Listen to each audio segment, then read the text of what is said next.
Hello friends.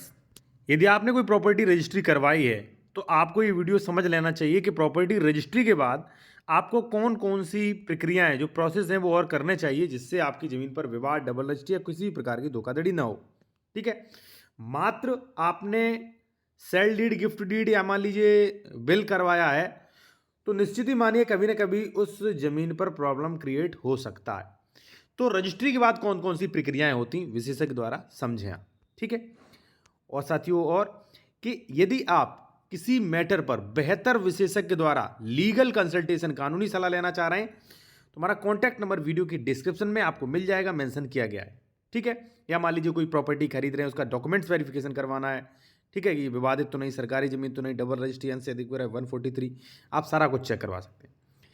सबसे first, यदि आपने कोई डीड, सेल डीड हो, गिफ्ट डीड हो, तैयार करवा ली है तो प्रॉपर्टी ट्रांसफर एक्ट सेक्शन 54 से आपको मालिकाना हक मिल चुका है, पूर्णतः स्वामी बन गए।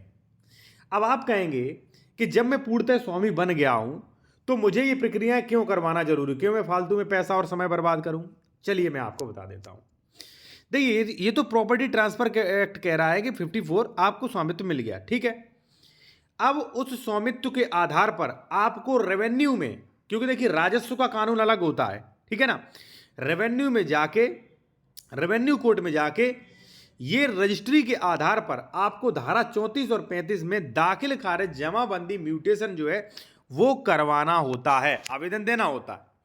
अगर आपने आवेदन नहीं दिया तो रेवेन्यू रिकॉर्ड्स में सरकार के नाम उसी व्यक्ति का नाम होगा जिसने आपको जमीन बेची है। मान लीजिए ए ने एक्स प्रॉपर्टी बी को बेच दी, ठीक है, और बी ने मात्र रजिस्ट्री करवाई है, दाखिल खारिज नहीं करवाया है, तो अभी भी ए का नाम ही शो होगा। तो इसलिए मैंने क्या कहा, सेक्शन 34, 35 में एक दावा होगा।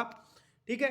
और दावे के अनुसार रेवेन्यू रिकॉर्ड्स आदेश देगा कि भाई जमाबंदी फंसे जो भी है, मान लीजिए उनमें उनका नाम काट के फलाने का नाम दर्ज किया जाता है, जो क्रेता जिसने खरीदी है जमीन। ठीक है। अब आप कहेंगे चलिए सर मैंने आप ये भी करा लिया यहां पे, चलिए ठीक है, तो अब 116 की जरूरत क्या है मुझे। चलिए मैं आपको बता देता हूं 117 की जरूरत क्या है, वो भी मैं आपको बता देता हूं।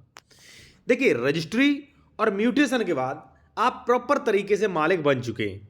ठीक है, कोई दिक्कत नहीं होगी।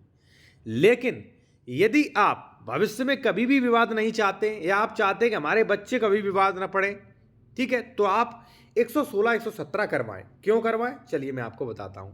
और मैं फिर कहूंगा, लीगल कंसल्टेशन के लिए कॉन्टैक्ट नंबर वीडियो की डिस्क्रिप्शन में मिल जाएगा। ठीक है, व्हाट्सएप नंबर मिल जाएगा, फीस ये है, आप व्हाट्सएप पे मैसेज करेंगे तो फीस भी बता दी जाएगी, पे करके बात कर सकेंगे। देखिए साथियों, 116, 117 क्यों आवश्यक है। मान लीजिए ये गाटा है 476, 476। ठीक है। इसमें 4 सह खातेधारक हो सकते हैं, 1 ए, बी, सी और डी। ठीक है। और आपने क्या किया, आपने जमीन खरीदी ए से, आपका नाम काट के आपका नाम कर दिया गया एक्स। अब देखिए ये जो गाटा है 476, ये मिनजुमला नंबर हो सकता है, ये बड़ा नंबर हो सकता है, और ये लोग सभी संयुक्त रूप से, अभी ये डिसाइड नहीं है कि आप इधर हो कि इधर हो कि इधर हो कि इधर, आप बेशक यहां पे कब्जा किए लेकिन कानून के अनुसार यहां पे आपका कब्जा नहीं माना जाएगा, क्योंकि यहां पे अभी अंश डिक्लेरेशन नहीं हुआ है, ना भी यहां पे चौहद्दी यानी कि आपका कुरा फाट डिक्लेरेशन भी नहीं हुआ है। ठीक है। तो हो सकता है कोई दबंग वगैरह ये परेशान करें आपको कि नहीं मैं तो यहां पे कब्जा करूंगा, यहां पे मेरा है, यहां पे आओ, आप कर सकते हैं भाई।